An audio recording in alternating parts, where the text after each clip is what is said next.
Bahujan Samaj party के कद्दावर नेता रहे ब्रिजेश पाठक को आखिर बीएसपी क्यों छोड़नी पड़ी? आखिर उस रात को ऐसा क्या हुआ जिसकी वजह से ब्रिजेश पाठक ने बीएसपी छोड़ दी? आज बातचीत करने के लिए बेबाक में ब्रिजेश पाठक हमारे साथ हैं। ब्रिजेश जी, इंडिया न्यूज में आपका बहुत स्वागत है। धन्यवाद। लोग ये जानना चाहते हैं ब्रिजेश जी कि आखिर उस रात को ऐसा क्या हो गया जब आप आगरा में कार्यक्रम। रात नहीं, दिन था। 21 तारीख को रैली थी आगरा में बहुजन समाज पार्टी की। लेकिन हमारे मन में बहुत दिन से ये एक उद्विग्नता थी कि मैं क्या करूं, कैसे निर्णय लूं। मुझे लग रहा था कि 2004 से पहले जब बहुजन समाज पार्टी का मैं सांसद बना उन्नाव से, तो ब्राह्मण समाज से मैं पहला सांसद था जो चुन करके बहुजन समाज पार्टी के टिकट पर गया। उस समय पूरे उत्तर प्रदेश में 80 सांसदों में से मात्र 4 सांसद ब्राह्मण समाज के थे। 13 मई को मुझे सर्टिफिकेट मिला। जून के पहले सप्ताह में बहन जी ने मुझे बुलाया, कहा कि आप ब्राह्मण समाज से चुनाव चुनकर आए हो उन्नाव से, और आपको पूरे प्रदेश में ब्राह्मण समाज को जोड़ने के लिए लगना चाहिए। और मेरे मन में भी इच्छा थी कि ब्राह्मण समाज को मजबूत करना है। पूरे प्रदेश के पैमाने पर ब्राह्मण समाज को बहुजन समाज पार्टी से जोड़ने के लिए हम लोग निकल पड़े। और 9 जून 2005 को लखनऊ के अम्बेडकर मैदान में बहुत बड़ी रैली ब्राह्मण समाज की हुई, जिसका आयोजन हम लोगों ने किया। और पूरे ब्राह्मण समाज ने तय किया कि उत्तर प्रदेश के जो समाजवादी पार्टी की सरकार थी, मुलायम सिंह के नेतृत्व में चल रही थी, उसके गुंडा राज से मुक्ति ब्राह्मण समाज को दिलानी होगी। इसलिए ब्राह्मण समाज ने जुट करके बहुजन समाज पार्टी की सरकार बनाई। लेकिन धीरे धीरे समय समय ऐसा माहौल बनता गया कि ब्राह्मण समाज को सिर्फ प्रयोग की वस्तु माना गया और उसको किनारे कर दिया गया। और मुझे लगा कि जब आगरा की रैली में हमने देखा कि ब्राह्मण समाज का वहाँ कोई सम्मान नहीं है, और जो सर्व समाज की सोशल इंजीनियरिंग की बात की जाती थी बहुजन समाज पार्टी में, सोशल इंजीनियरिंग के नाम पर वहाँ कोई नहीं है। ना ही वहाँ ब्राह्मण था पूरी रैली में, ना ही वहाँ वैश्य समाज था, ना ही वहाँ पिछड़ा था, ना ही वहाँ और लोग थे जिनसे सब समाज की स्थापना होती है, जिनसे सोशल इंजीनियरिंग की कही जा रही थी। तो मुझे लगा मुझे अब अपने समाज के हित में निर्णय लेना होगा। ब्राह्मण समाज के हित में निर्णय लेने के लिए हमने बहुजन समाज पार्टी को 22 तारीख को त्यागपत्र देकर भारतीय जनता पार्टी को ज्वाइन करने का काम किया। ब्रिजेश जी, एक लोगों के मन में और भी सवाल है। सतीश मिश्रा हमेशा आगे रहते थे, एक चेहरे के रूप में आगे रहते थे, लेकिन मैं हमेशा देखता था कि आप भी उनके साथ हमकदम के रूप में साथ चलते थे। आपको लगता नहीं है कि कहीं ना कहीं ब्राह्मण समाज के को जो नेतृत्व जो बात ब्राह्मण समाज की जहां फोरम पे ले जानी चाहिए थी, उस बात को ले जाने में वो सफल नहीं हुए? क्योंकि बेसिकली वो अधिवक्ता हैं, वो नेता नहीं है, वो एक अधिवक्ता है, एक वकील है। क्या कहेंगे आप इस पर? आपने जो एकदम सही तथ्य सामने रखे हैं उत्तर प्रदेश और देश की जनता के सामने। दरअसल हमारा जो राजनीतिक उदय हुआ, राजनीतिक जन्म हुआ, वो लखनऊ यूनिवर्सिटी की स्टूडेंट पॉलिटिक्स के दौरान हुआ। और हमारे पास समाज सेवा के सिवाय कुछ नहीं है। हमें कोई मेरे पास काम नहीं है। मुझे रात दिन चिंता सताती रहती है कि कैसे ब्राह्मण समाज को, कैसे सर्व समाज को, हम जो दबे कुचले लोग हैं उनको मजबूत करने का काम करें। लेकिन हमारे जो शीर्षस्थ नेता हैं उनके पास और भी काम है। मेरे पास सिर्फ अपने समाज को और सर्व समाज को जोड़ने का काम था। मुझे लगा कि धीरे धीरे मैं जो चाह रहा हूं वो हो नहीं पा रहा है। तो आपने इसकी शिकायत की कभी? आपको लगता हमारी कई बार बात हुई, बहन जी से भी बात हुई, भाई साहब से भी बात हुई, लेकिन हम तथ्य तक नहीं पहुंच सके। और मुझे लगा कि मुझे अब व्यक्तिगत हितों को छोड़कर सर्व समाज के हित में, उत्तर प्रदेश के हित में निर्णय लेना होगा। इसलिए मैंने बहुजन समाज पार्टी से त्यागपत्र देकर भारतीय जनता पार्टी को ज्वाइन करने का काम किया। जी, एक और आरोप लगता है मिश्रा जी पे कि उन्होंने हमेशा अपने परिवार को बढ़ाने की कोशिश की, बढ़ाया, बार बार ये कोशिश रही, इस तरह की बात भी रही। तो क्यों नहीं आपको बढ़ाया? आप तो छात्र जीवन से राजनीति में रहे हैं। दरअसल इस बारे में हम कुछ कहना नहीं चाहेंगे, लेकिन ये तो कई लोगों ने आरोप लगाया है। लेकिन हमारा यही कहना है कि मुझे ऐसा महसूस हुआ कि बहुजन समाज पार्टी जिस कारण से ब्राह्मण समाज को जोड़ने का काम कर रही थी, धीरे धीरे वो समाप्त होता जा रहा था। जब 2007 में विधानसभा के आम चुनाव हुए तब बहुजन समाज पार्टी ने 96 टिकट देने का दावा किया था और 86 देने का काम किया था। लेकिन धीरे धीरे जब 2012 का आम चुनाव हुआ तो 70 रह गए, और 2017 को जो आम चुनाव होने जा रहा है 12 के बाद, तो मुझे लगता है कि 30-32 भी नहीं रह गए। मैंने लगातार प्रयास किया कि कम से कम उतने टिकट हो जाए जिससे ब्राह्मण समाज अपना सम्मान बचा ले। हर जनपद में कम से कम 1 टिकट हो जाए, 75 टिकट हो जाए, लेकिन ऐसा नहीं था। वहाँ दूसरे तरीके से टिकट बंटने लगे, लोगों को सम्मान मिलने लगा। ब्राह्मण समाज का सम्मान जब मुझे लगा कि हाँसी पर चला गया है, अब बहुजन समाज पार्टी में ब्राह्मण समाज का कोई स्थान नहीं है, तो हमने तत्काल मन बना लिया कि अब मुझे त्यागपत्र दे करके एक ऐसी पार्टी से जुड़ना चाहिए जो देश के बारे में, ब्राह्मण समाज के बारे में और समाज के हित में काम करना चाहती है। एक बार फिर से बीएसपी सोशल इंजीनियरिंग की फिर से बात कर रही है। वो कह रही है कि हम तो सर्वजन हिताय सर्वजन सुखाय की बात करते हैं। एक बार फिर से सतीश मिश्रा ने वही सारे नारे देने शुरू किए हैं जो उन्होंने 2006 में दिए थे, आपको याद है, और उस समय आप हमकदम थे उनके। दरअसल अरविंद जी, आप जानते हो कि काठ की हांडी एक बार चढ़ती है। एक बार हम आपको गुमराह कर सकते हैं, गलत जबानी करके लोगों का हम वोट ले सकते हैं, लेकिन सत्यता की जब कसौटी पर उसे कसा जाएगा तो बार बार आप गुमराह करके लोगों का वोट हासिल नहीं कर सकते। और ब्राह्मण समाज बहुत ही स्वाभिमानी कौम है, वो जानती है कि उसका रास्ता कहाँ है। उसके सामने एकमात्र अब विकल्प भारतीय जनता पार्टी है। माननीय नरेंद्र मोदी प्रधानमंत्री जी के नेतृत्व में देश बहुत ही तेजी के साथ आगे बढ़ रहा है। माननीय मोदी जी का नारा है सबका साथ सबका विकास, उसको लेकर के पूरे प्रदेश में पूरे देश में हम लोग झंडा लेकर चलेंगे। और मुझे पूरी उम्मीद है माननीय राष्ट्रीय अध्यक्ष अमित शाह जी के नेतृत्व में, माननीय मोदी जी के नेतृत्व में उत्तर प्रदेश में भारतीय जनता पार्टी सरकार बनाएगी और अपने बलबूते सरकार बनाएगी। ब्राह्मण समाज का योगदान इसमें पूरी तरह से 100% होगा। एक बात और आती है, कांग्रेस भी आपको संपर्क कर रही थी जैसे ही आपने पार्टी छोड़ी, और भी दूसरी पार्टियां आपके संपर्क में, आपने बीजेपी को ही क्यों चुना? दरअसल आपने देखा होगा कि 21 तारीख तक हम बहुजन समाज पार्टी में थे, 22 को हम भारतीय जनता पार्टी में चले गए। हमने काफी मनन किया। जब 21 तारीख को मैं चला आगरा की रैली से, तो हम आगरा और दिल्ली के बीच में हाईवे पर ढाबे पर रुके। हमने रात्रि विश्राम वहाँ किया चारपाई पे। मुझे लगा कि अगर रात्रि विश्राम ने आपके ज्ञान के जो सागर है उसको खोल दिया। नहीं, रात्रि विश्राम किया मैंने, इसलिए मैं काफ़ी उद्विग्न था उस रैली को देख करके कि ब्राह्मण समाज और सर्व समाज का भला बहुजन समाज पार्टी में नहीं है। निर्णय लेने के लिए काफ़ी उद्विग्नता मेरे दिल में थी, काफ़ी उहापोह था। फिर मैंने अंत में निश्चय किया कि ऐसी पार्टी में मुझे जाना चाहिए जो देश और समाज के लिए समर्पित है और वास्तव में जो देश हित और समाज हित कर सकती है, प्रदेश का हित कर सकती है। उत्तर प्रदेश में जो गुंडा राज है मुलायम सिंह यादव जी का, उनके परिवार का, समाजवादी पार्टी का, उससे केवल मुक्ति भारतीय जनता पार्टी दिला सकती है। और मुझे लगा कि विकास के साथ साथ मुझे गुंडों से भी मुक्ति पाना है, तो भारतीय जनता पार्टी का झंडा आगे बढ़ाना होगा। तो आपको क्या लगता है कि इस बार यूपी में जो है भतीजे और बुआ की सरकार नहीं आएगी? देखिए, समाजवादी पार्टी का तो दूर दूर तक कहीं अता पता नहीं होगा। और जहां तक बहुजन समाज पार्टी का सवाल है, बहुत अच्छा सवाल आपने किया। बहुजन समाज पार्टी जो सर्व समाज के कारण वो 2007 में सत्ता में आई थी। अब सबसे पीक जो बहुजन समाज पार्टी का रहा है वो 91 और 93 के बीच में रहा, अपने बलबूते जब इन्होंने चुनाव लड़े। 91 में अपने बलबूते चुनाव लड़ा तो 67 सीटें इन्होंने मैक्सिमम पाई थी। 93 में ये मुलायम सिंह से गठबंधन करके चुनाव लड़े और 110 के लगभग मुलायम सिंह पाए थे और 98 के लगभग बहुजन समाज पार्टी पाई थी गठबंधन करके। ये सबसे बड़ी एक ताकत थी जो प्रदेश में सरकार बनी 93 के अंदर। 95 में दोनों में भी झंझट हुआ, आपको पता है। उसके बाद दोनों अलग हो गए। फिर भारतीय जनता पार्टी के सहयोग से बहुजन समाज पार्टी की सरकार 3 बार सूबे में बनी। 2007 में अपने बलबूते तब सरकार बनी जब ब्राह्मण समाज झंडा लेकर खड़ा हुआ। मैं ये दावा करना चाहता हूं, बगैर ब्राह्मण समाज के सरकार बहुजन समाज पार्टी की नहीं बन सकती थी, सपने में वो नहीं सोच सकते थे। और आज जब ब्राह्मण समाज बहुजन समाज पार्टी से विमुख होकर के भारतीय जनता पार्टी में 100% वोट देने के लिए मन बना चुका है, तो मैं दावे के साथ कह सकता हूं कि 2017 में जब आम चुनाव होगा तो भारतीय जनता पार्टी की सरकार बनेगी।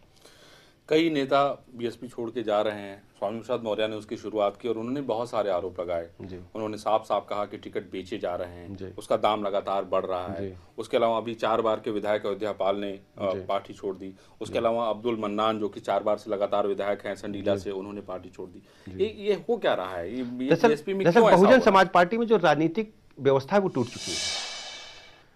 कुछ लोग कैसे निर्णय लेते हैं सर्वविदित है। मैं माननीय मौर्य जी की तरह, मन्नान साहब की तरह या पाल साहब की तरह या दूसरे नेताओं की तरह छिछले आरोप लगाना नहीं चाहता, व्यक्तिगत आरोप लगाना नहीं चाहता। लेकिन मैं जानता हूं, ये सर्वविदित है कि बहुजन समाज पार्टी में आज क्या हो रहा है, कैसे राजनीतिक पैमाने तय हो रहे हैं, कैसे राजनीतिक हैसियत तय होती है, चंद दिनों में कोई राजनीतिक हैसियत कहां तक पहुंच जाती है। तो उसके लिए हम शॉर्टकट ना अपना करके पॉलिटिकल व्यवस्था के तहत ही आगे बढ़ना चाहते हैं। मुझे इस कारण भी निर्णय लेना पड़ा कि बहुजन समाज पार्टी में अब सार्वजनिक जीवन का कोई स्थान नहीं रहेगा। वजह से आपको लगता है कि वहाँ पॉलिटिकल कोई सिस्टम नहीं है? कोई पॉलिटिकल सिस्टम, कोई भी कभी भी बड़ा आदमी बन सकता है, कोई भी नेता बना जाता है। केवल एक रास्ते के सहारे, जिस रास्ते को माननीय मौर्य जी ने बताया या दूसरे लोगों ने बताया। आप उस रास्ते को बताना नहीं चाहते जनता? हम कहना नहीं चाहते, लेकिन सर्वविदित है, कोई छुपा हुआ थोड़ी। क्या आपको लगता है एक और मेरे मन में सवाल है कि आपको लगता था क्या कि सतीश मिश्रा के रहते हुए जो जिम्मेदारी, जो सम्मान, जो चीजें आपको मिलनी चाहिए थी वो नहीं मिल पाई? नहीं, देखिए, व्यक्तिगत तौर पे हमारा कोई हित अहित का मुद्दा नहीं था। ये सर्व समाज के हित में, ब्राह्मण समाज के हित में हम निर्णय लिया है। जब इन्होंने ब्राह्मण समाज को 86 से काटकर 70 और 70 से 30 पे पहुंचा दिया, उसी दिन मैंने निर्णय ले लिया कि अब बहुजन समाज पार्टी में ब्राह्मण समाज रहेगा नहीं, मुझे वहीं रहना होगा जहां मेरा समाज होगा। इसलिए मैंने भारतीय जनता पार्टी को ज्वाइन किया। मायावती जी ने कहा कि जो लोग बीजेपी में जा रहे हैं वो यहाँ के रिजेक्टेड माल हैं। उन्होंने यहाँ तक इस शब्द का इस्तेमाल दरअसल किया। क्या है कि वो संभ्रांत हैं, सीनियर हैं, उनको ये भाषा शोभा देती होगी, हमें इस भाषा को राजनीतिक व्यवस्था में शोभा नहीं देता। आपकी क्या भूमिका होगी? अब आपने पार्टी ज्वाइन कर ली है तो बीजेपी में किस तरीके का मतलब अपनी राजनीति को किस तरीके से आप आगे दरअसल बढ़ाना भारतीय चाहते हैं? जनता पार्टी में एक कार्यकर्ता की तरह मैं शामिल हुआ हूँ, और बीजेपी का नेतृत्व जो मुझे आदेश देगा उसका मैं पालन करूंगा। लेते हैं एक छोटा सा ब्रेक और ब्रेक के बाद फिर से बात करेंगे ब्रिजेश पाठक से, उनकी राजनीतिक जीवन से, उनके कॉलेज लाइफ से और उनके परिवार के बारे में भी। Welcome back. एक बार फिर से बात करते हैं ब्रिजेश पाठक से। ब्रिजेश जी, इसमें अगर आप देखें तो समाजवादी पार्टी में घमासान चल रहा है, पूरा परिवार लड़ रहा है। बेटा एक किनारे हो गया है, पिता कुछ और कह रहा है, चाचा कुछ और कह रहे हैं। ये क्या बताता है? ये दरअसल जब राजनीति समाज सेवा के लिए होती थी, पहले नेता होते थे आज़ादी के बाद से, तो उनके पास एक कुर्ता धोती होता था, और एक विधायक हारता था तो दूसरा विधायक जो जीत कर आता था उसी कमरे में दरी पे बिछा करके अपने कार्यकर्ताओं के साथ सोता था, और कहीं ढाबे होटल पे खिचड़ी खा लिया या ढाबे होटल पे खाना खा लिया। अब व्यवस्थाएं बदल गई हैं, अब सत्ता एक सुख का माध्यम बन गई है। तो जहाँ जहाँ सत्ता पावर का केंद्र बनती जाएगी, सुख का माध्यम बनती जाएगी, तो संघर्ष होगा। ये पारिवारिक संघर्ष सिर्फ सत्ता के पाने के लिए है, सत्ता के सुख के लिए है, ये देश और समाज सेवा के लिए नहीं है। इस समय बड़ा सर्जिकल स्ट्राइक को लेके बड़ी चर्चा हो रही है, लगातार एक के बाद एक दूसरे बयान दिए जा रहे हैं। मैं आपसे ये पूछना चाहता हूँ कि जो बयानबाजियों का जो दौर चल रहा है उसको लेके क्या कहेंगे? राहुल गांधी ने यहाँ तक कह दिया कि सरकार, जो केंद्र सरकार, सेना के खून की दलाल है? और यहाँ यहाँ इस ये तो एक ऐसा बयान है जो मैंने आज अखबार में देखा, ये राहुल जी का बयान निदान निंदनीय है, इसकी जितना भी निंदा की जाए कम है। दरअसल सेना के ऊपर आज तक किसी भी देश में उंगली नहीं उठाई जा सकती, और भारत के अंदर जो हमारे नौजवानों ने बॉर्डर पर अपनी प्राणों की आहुति देकर पूरे देश को सुरक्षित रखने का काम किया है, उसके लिए वास्तव में सेना का जितना भी बधाई दिया जाए वो कम है। और सेना का मैं साधुवाद करता हूँ, अभिनंदन करता हूँ, वंदन करता हूँ, नंदन। लेकिन वहीं आप देखें, अरविंद केजरीवाल कह रहे हैं कि जो सर्जिकल स्ट्राइक है ये झूठा है, सबूत दीजिए ये आप। जितने भी लोग हैं, ये हमें लगता है कि उनके साथ जा खड़े हुए हैं जो देश के गद्दार हैं, और देश के गद्दारों की लाइन में जो भी खड़ा होगा उसकी निंदा पूरा देश करेगा। और मैं इस संबंध में यही कहना चाहूँगा, इनके सोच को, इनके विचारों को बदलने के लिए बहुत बड़ी इनको शिक्षा की आवश्यकता है, बहुत बड़े क्लास की आवश्यकता है। जैसे केजरीवाल जी चले जाते हैं वहाँ विपासना के लिए, इनको फिर विपासना के लिए जाना होगा। बहन जी ने ये कहा है कि भाई सेना की जय जयकार होना चाहिए, मंत्रियों की नहीं। इस पे आप क्या कहेंगे? दरअसल दो बातें हो गई। अब हम चाहें घुमा करके रास्ते पे पहुंच जाएं और ये हजरतगंज सीधा पहुंच जाएं। सेना किसके कंट्रोल में है? जिसकी सरकार होगी, जो सत्ता में होगा, उसके आदेश से पूरा देश चलता है, तो उसकी जय जयकार होना स्वाभाविक है। ये आपको दर्द नहीं होना चाहिए कि अगर माननीय मोदी जी के हाथ में सत्ता है तो उन्होंने निर्णय लिया है। इससे पहले भी तो निर्णय हो सकते थे, लेकिन नहीं। विल पावर, राजनीतिक इच्छा शक्ति का अभाव था पुरानी सरकारों में। माननीय मोदी जी ने राजनीतिक इच्छा शक्ति दिखाई और पाकिस्तान को मुंह तोड़ जवाब देने का काम किया। वास्तव में वो बधाई के पात्र हैं। ब्रिजेश जी, विधानसभा चुनाव की तैयारियां चल रही हैं, दशहरे पे प्रधानमंत्री जी यहाँ आ रहे हैं, इसको लोग, जो दूसरी पार्टियां हैं, वो चुनाव से जोड़ के देख रही हैं। दरअसल ये लोगों का जो मन है ना, उसको कहाँ तक आप देखोगे। हमको अपना काम करना चाहिए। माननीय प्रधानमंत्री जी लखनऊ आ रहे हैं, हम सबको उनका स्वागत करना चाहिए और उम्मीद करना चाहिए 2017 के चुनाव में जो रावण है, जो हिंसा का रावण है, जो अपराध का रावण है, जो भ्रष्टाचार का रावण है, वो दशहरा को माननीय मोदी जी फूंक करके 17 के चुनाव का मार्ग प्रशस्त करने का काम करेंगे। ये बीजेपी की लड़ाई किससे है? 2017 के विधानसभा चुनाव में आप किससे लड़ाई देखते हैं कि आपकी लड़ाई? मैंने पूरे प्रदेश का भ्रमण किया है और पूरे प्रदेश के जो सर्व समाज के लोग हैं वो तय कर चुके हैं कि भारतीय जनता पार्टी की सरकार 2017 में बनेगी और हमें लगता नहीं कि कोई भी लड़ाई में बराबरी पर आ खड़ा होगा। बहुत तो सारे दल बहुत पीछे हैं। पीयूष जी, कुछ अपने बारे में आप बताइए कि आपने राजनीति, आपके मन में राजनीति में आने का कैसे हुआ? आपके परिवार में तो कोई दूसरा आदमी राजनीति में तो है नहीं, नहीं, आप कैसे राजनीति में आ गए? दरअसल छात्र राजनीति में जब मैं लखनऊ विश्वविद्यालय का छात्र था 1986 में, तो पहली बार चुनाव हुए इमरजेंसी के बाद। उन चुनाव में मैं हॉस्टल में रहता था। अचानक ये तय हुआ कि हम लोग चुनाव लड़ें और फिर हम चुनाव लड़े ला रिप्रेजेंटेटिव का। छात्र संघ में जो सबसे छोटी पोस्ट होती है, उस चुनाव को मैं जीत गया। उस चुनाव जीतने के बाद 89 में वाइस प्रेसिडेंट चुना गया लखनऊ यूनिवर्सिटी का, स्टूडेंट्स यूनियन का। फिर 1990 में मैं लखनऊ यूनिवर्सिटी स्टूडेंट्स यूनियन का प्रेसिडेंट चुना गया। और तब से लगातार मैं अपना जीवन को सार्वजनिक जीवन में ही हमने समाज सेवा के लिए लगा रखा है। और छात्र राजनीति के दौरान भी और वैसे भी मैं पूरे प्रदेश का भ्रमण करके और सब लोगों के सुख दुख में शामिल होकर के और पूरी तरह से समाज सेवा में ही समर्पित हूँ। ब्रिजेश जी, एक और मन में सवाल आता है, बहुत किस तरीके के शौक रहते हैं? किताबें पढ़ना आपको पसंद है? मुझे पढ़ना अच्छा लगता है। अभी हाल फिलहाल में कौन सी किताब पढ़ी आपने? अभी हमने पंचदशी पढ़ी है। अच्छा, क्या है वो? क्या कथन है? करीब 300 साल पुरानी किताब है वो। स्वामी जी ने लिखा है। और जो मनुष्य है वो जीवन मरण से ऊपर है। हमको जो दिखाई दे रहा है वो केवल अपने जीवन का दिखाई दे रहा है। जीवन से पहले क्या है, जीवन के बाद क्या है, सच्चाई तो वो है। हम लोग जो जीवन जी रहे हैं ये सच्चाई नहीं है। ये तो अपना अपना हम लोग एक नाटक की तरह अपना अपना पार्ट अदा कर रहे हैं। बड़ी गूढ़ पुस्तक है वो। वास्तव में हम कैसे इस दुनिया में आए, स्थूल शरीर क्या है, बड़ी गहन पुस्तक है। उसमें कई बार पढ़ेंगे, तो उसके बाद लगता समझ नहीं में कि वो आएगा। पढ़ने के बाद आदमी तो कहीं और निकल जाता है और राजनीति नहीं, राजनीति से तो नहीं, दूर चला जाएगा वो, अगर इस तरह की उस पुस्तकें पुस्तक पढ़ता को रहेगा पढ़ने के बाद आपको ये महसूस होगा कि हमसे कोई गलत काम नहीं हो पाएगा। गलत सही का निर्णय आप अच्छी ढंग से कर सकेंगे। बीजेपी की सरकार बनती है तो आपके मन में क्या है कि सरकार पहला ऐसा कौन सा काम कर दे जिससे लोगों का बहुत ज्यादा भला हो जाए? दरअसल हमारा, जब से मैं स्टूडेंट पॉलिटिक्स में था और अभी तक, कोई भी सरकार अगर चाहती है वास्तव में कि हम समाज को ऊपर उठाएं, देश और प्रदेश को ऊपर उठाएं, तो उसे एजुकेशन और हेल्थ पे ध्यान देना चाहिए विशेषकर। तो अगर हमने सर्व समाज के बच्चों को पढ़ा दिया तो जाहिर तौर पर कहीं ना कहीं नौकरी करके अपना जीवन स्तर ऊपर उठा लेंगे। ऐसे ही हेल्थ पे अगर हमने पूरा ध्यान दे दिया तो हमारे समाज में कोई भी जो गरीब आदमी है बीमारी से तंग होकर के परेशान नहीं होगा और समाज स्वतः ऊपर उठ जाएगा। आप चाहते हैं कि लोग पढ़ें, आगे बढ़ें, सबका स्वास्थ्य रहे, सबको समान शिक्षा मिले, तो शायद उससे जब समाज का बेहतर विकास होगा। जी ब्रिजेश जी, एक और लोगों के मन में सवाल ये रहता है कि मायावती क्या दलितों को धोखा दे रही हैं? क्या लगता है, कोई भी एक भी दलित नेता नहीं उभर के बाहर आया?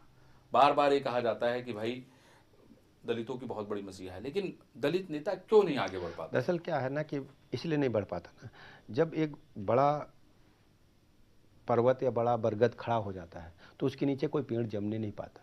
और पेड़ जमने भी नहीं दिया जाता। उसके नीचे सफाई रखी जाती है कि कोई घास फूस जमने न पाए, झाड़ू लगा के मिट्टी डाल के उसको बराबर करते रहते हैं।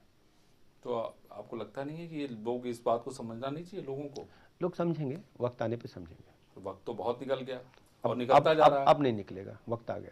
अच्छा विजय जी, फिल्में में भी आप देखते रहे कभी? नहीं, मैंने सिनेमा, मुझे याद है कि बहुत ही कम ज़िंदगी में देखे होंगे। मुझे 10-12 सिनेमा मैंने ज़िंदगी भर में देखा है।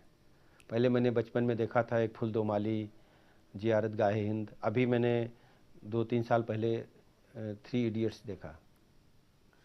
आपका कोई फेवरेट हीरो या नहीं, सिनेमा में ऐसा नहीं है? सिनेमा में मेरा कोई कभी इंटरेस्ट नहीं रहा? कभी लगा। खेलों में?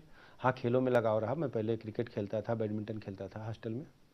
अच्छा, लगता नहीं है कि खेलों को जिस तरीके से ओलंपिक की जो हालत थी, दरअसल क्या है ना कि पिछली सरकारों ने खेलों पर कोई ध्यान नहीं दिया और खेलों पर ध्यान न देने के कारण ओलंपिक हो या एशियन गेम्स हो या कॉमनवेल्थ गेम्स हो, जो परिणाम हमें मिलने चाहिए वो नहीं मिल पाते हैं। अब हमारी जो दिल्ली की सरकार है, केंद्र सरकार है, माननीय मोदी जी के नेतृत्व में चल रही है, उन्होंने तय किया है कि खेलों को हम पूरा पर्याप्त बढ़ावा देंगे। इसके लिए अलग से बजट करेंगे और अलग से हम इन खिलाड़ियों को तैयार करेंगे ओलंपिक के लिए, विभिन्न प्रतिस्पर्धाओं के लिए। प्लीज आखिरी सवाल, बीएसपी और बीजेपी, बीएसपी का कल्चर भी आपने देखा और बीजेपी में इस समय आप हैं, किस तरह का महसूस कर रहे हैं? मतलब क्या आपको लग रहा है कि अब एकदम आप आजाद पंछी हैं?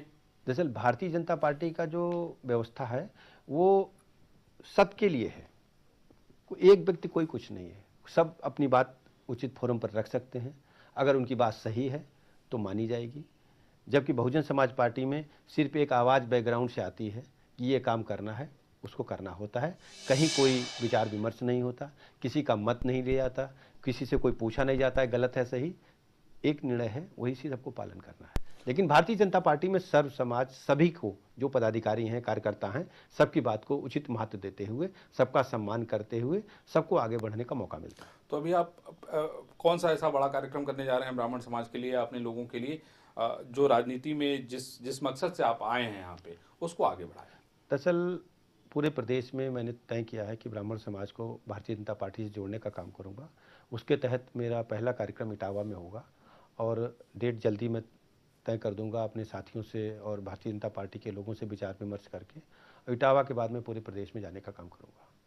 चलिए ब्रिजेश जी, हमारी तरफ से आपको बहुत बधाई, और आप ऐसे ही आगे बढ़ें, और हम उम्मीद करेंगे कि जिस जिस काम के लिए आप इस पार्टी में आए हैं उस काम को आप आगे बढ़ाएं और आपका भी नाम हो, और शायद आपकी पार्टी भी आगे चुनाव में जीत हासिल करे। तो इस बार के विभाग में किस तरीके से विभाग बातचीत की ब्रिजेश पाठक ने, अगले सप्ताह हम एक बार फिर से किसी नए शख्सियत के साथ बातचीत करेंगे। तब तक आप देखते रहिए इंडिया न्यूज़।